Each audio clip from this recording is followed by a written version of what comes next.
Okay, so I'm playing around with designing my own easy skirmish game. This game would be easy to play with my kids, and it'll also be like a really good introductory game for people to come over and just kind of play and goof off and drink some beer and hang out. I need 2 melee models. I need 2 models that can shoot with a range attack. I need 1 support model, and I need a fast model that works sort of like a cavalry unit. Grief. I am subscribed to the One Page Rules Patreon, and I get discounts for the 3D print collection. So these are the Jackals from One Page Rules. This is a game called Grim Dark Future. This particular model is called a Stalker. Stalkers are usually equipped with 2 handheld weapons, so this would be a good model to use for my melee units. I'm trying to decide on the colors. I only have a few colors. I got 2 small box starter sets from Army Painter, and I'm a little limited on the browns that I can use for both the skin or the fur color for the Jackals and for the backpacks that they usually carry. Here I'm going to show you my 2 sets of paint. The first one are the Metallics paint set. And then I have Speed Painter Starter Set 2.0. These are both like pretty awesome sets to start with if you don't have anything. And I also have 1 or 2 random washes. Here are some examples that I've painted before. So I have 2 Jackals, 1 with dark fur, and then I also have 1 with light fur. I'm a big fan of the metallic paint called True Copper, which I like to use on most of the Jackals, especially their vest, and then random equipment that they have equipped on them. In the Jackal faction, there are a few dinosaur-looking units that are either standalone units or the Jackals are mounted on them. I like to use the red skin tones for them. But anyway, step 1 is to start on the bases.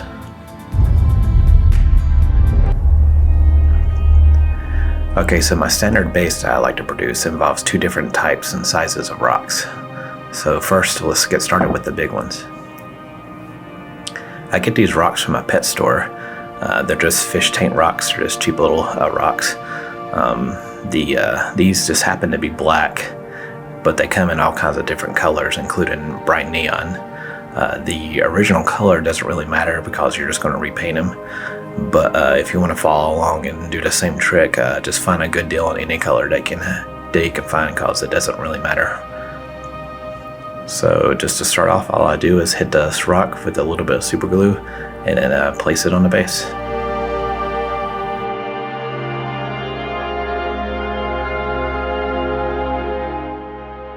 So next is to apply the smaller rocks. This is just the glue that I have laying around the house. It is Type Bond 3 wood glue. This is going to be just fine for what we are about to do next. I'm just going to squeeze a little bit of glue out on this paper towel and use it as a palette. And then I'll take an old paintbrush and paint it on the base. It doesn't have to be too thick.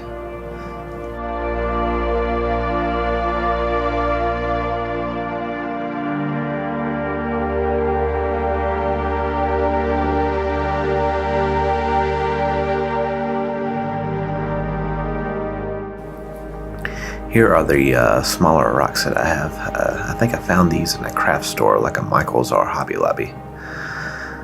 So then you can just take a cheap plastic spoon and dump the rocks right on top of the glue.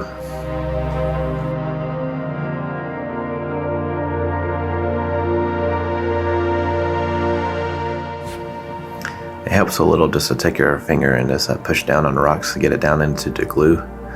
And then I'll hover the model back over the container where the rocks come from and just tap, and that'll knock any loose rocks back off the base right back into the container.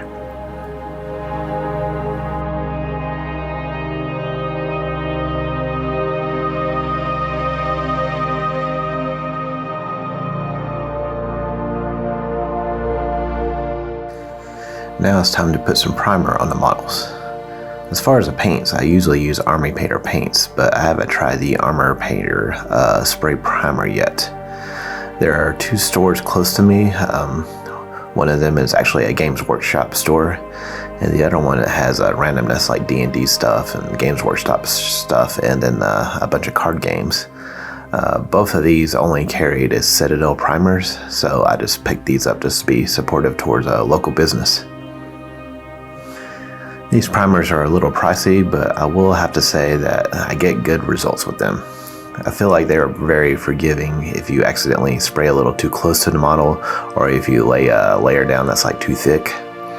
I feel if you accidentally go a little overboard with the spray and you get the primer a little too thick, I just usually set the model down and let it dry, and usually it will dry into thin coats and retain the details of the model still.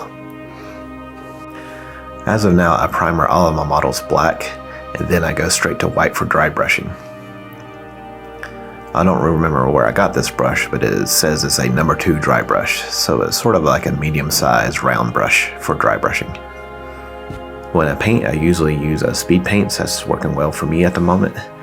Some people will primer their models black and then add a layer of gray first, and then just do a thin layer of highlights with white, but I tend to just go straight to white and lay it down like pretty heavy, so I just, my models just go from black straight to white. With the white, I have some of this Citadel white scar that I'm going to use.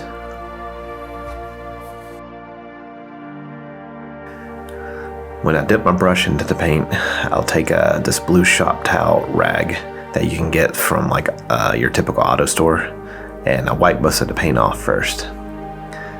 And then I have a cheap canvas that I got from a dollar store that I've primered black, and I just dry brush until I get the coverage that I kind of like before applying to the model.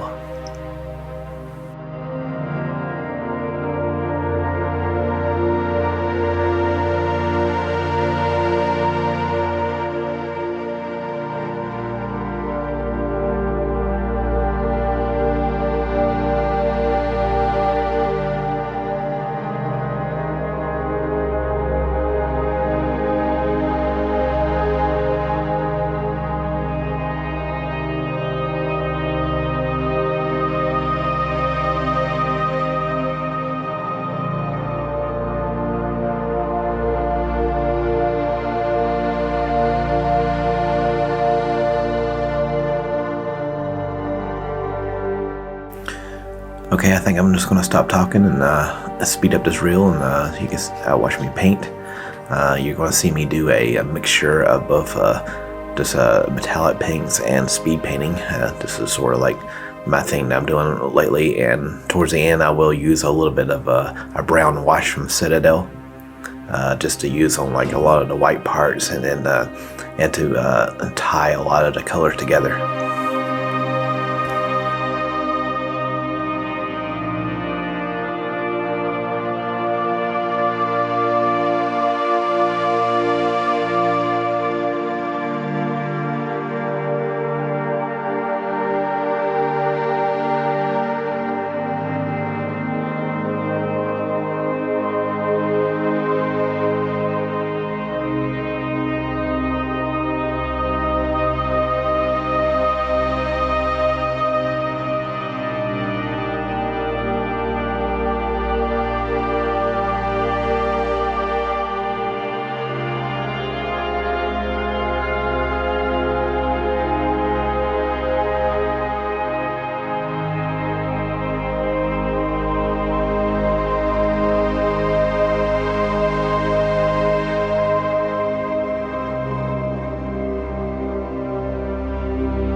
Okay, I know this is going to be controversial, but the final step, I'm going to cover my model with this polyacrylic. Is a water-based polyurethane. This is a clear satin, so the model's going to look a little bit shiny. That really doesn't bother me. I know it bothers some people for the models to look shiny, but it particularly looks really awesome on like reptilian looking models and robots and armor. I can see that sometimes, you don't want like everything to be shiny, but it really just doesn't bother me. I like the fact that it makes my models durable, and especially with the bases, it keeps all the rocks and everything together and just protects my models from being damaged.